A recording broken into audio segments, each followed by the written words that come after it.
Hello guys, ladies and gentlemen. May na-receive ko ngayon na message galing sa isang individual. And sabi niya, she is Indonesian. But his phone number, it was Singapore. So guys, panoorin niyo para malaman niyo ang buong katotohanan. No real friends Hamdan Pasa. Bakit ba takot sila sa akin? Why they are scared of me? May possibility ba na yung kachat kong Faza noon ay na-in love sa akin?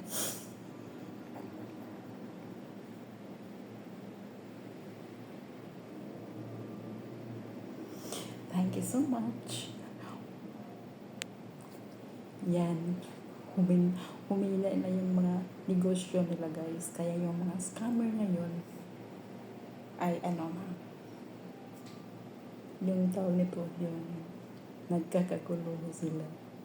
Kung sino yung Queen ni Pasa na ngayon ay very famous in YouTube. Okay? So, me, I really don't know.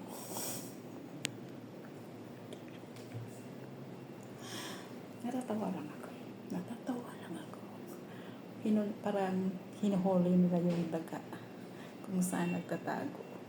Siguro, all over the world ito eh. So, in YouTube now, they are now famous about Prince Hamdan Pasa's queen.